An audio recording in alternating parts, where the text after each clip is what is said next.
I was in a couple of committed relationships, girlfriend-boyfriend status, which never really materialized to what I really wanted, which was forever commitment.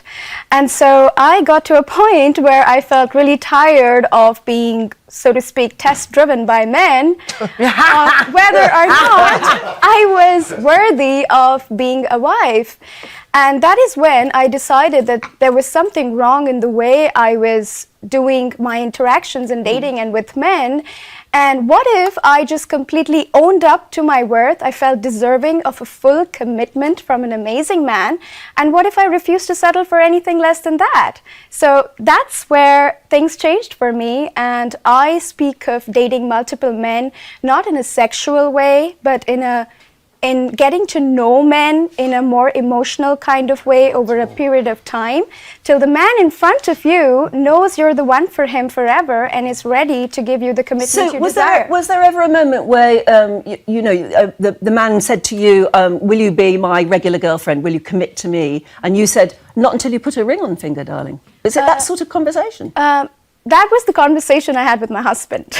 Your now husband? My now wonderful, amazing husband. Yeah. But before that, I said yes to being girlfriend, yes. Yeah. Yes, and I said yes to being girlfriend, and I don't see anything wrong with a woman owning up to the fact that she wants forever commitment. Now, this approach may not work for people who are happy being girlfriend, boyfriend.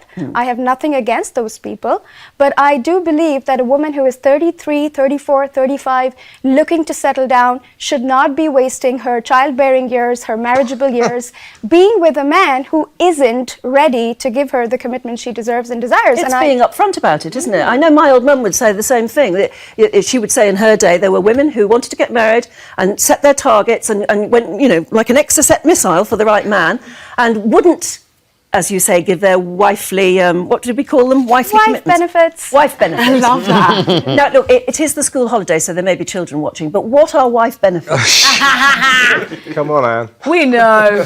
Okay, so I mean, it's not just sex, that's what we're talking about. it's not just sex.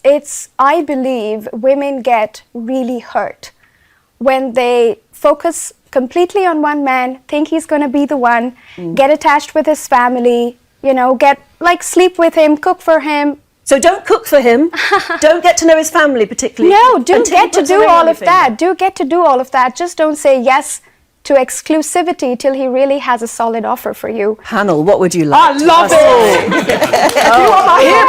Oh my God. Literally, right, go on, ask her. The thing is, with me, because I'm single, and it's a travesty that I'm even single in this day and age. Do you know what I mean? I know so many amazing single women that have everything. They've got their career, but they're getting older, and no one wants to settle down. And I know a lot of good-looking men that are single and not interested in settling down. They love playing the field. So I'm like, listen, if you're 35 and you've got everything in life, but you just want a man, do that. I love it. I think you're right, but I just need to know the rules, so teach me.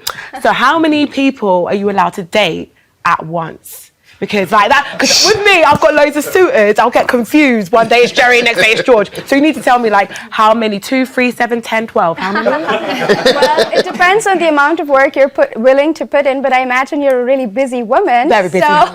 Yeah. Yeah, so you could have your PA maintain an Excel sheet maybe. Love that. With a little tally chart. But really, I think when we talk the first few dates, it can be a lot of men, but over time... You whittle them down like an X Factor. They're going to get filtered out, and you're going to build a pool of really good men, 2, 3 maximum. Yeah. And these are the men you're going to be spending most of your time with. But you've got to withhold your wifely benefits. Do you have to withhold your wifely benefits? Yeah. What if you were free with the benefits for your favourites? Do you know what I mean? That's absolutely fine. Right. See, again, I'm not an old-fashioned, but they might never get to put a ring on your finger. But everyone's got to have fun in their life. Do you know what I mean? I feel like you listen to Beyonce if you want to put a ring on it. I love it. Would this work for any gender at all? Absolutely. Absolutely. So men can do it with women? Yeah, so, this could work with, the same sex as well. Because what we're looking for is just you, when you're dating out there, knowing what is it that you want and being very upfront about it. So that's a really powerful filter for people who don't want that. And that's okay. We respect the fact that people don't want to get married. We respect the fact that people don't want to be anyone's wife. But for a woman who wants that, I think it's a really powerful thing to come to just that emerge, space. won't it? It will emerge. The point is, I'm glad this worked for Sammy, but romance is an organic thing, and actually, you know, what you should have tried is just go out with a few guys, play the field by all means, and you'll find that one of them you'll get more attracted to than the rest, and it will just develop. You don't need to. You don't need to do these business contracts. And by the way, Sammy, with all due respect, I don't think you really understand men. I like this sexless dating thing. It's not going to go down well with the guys.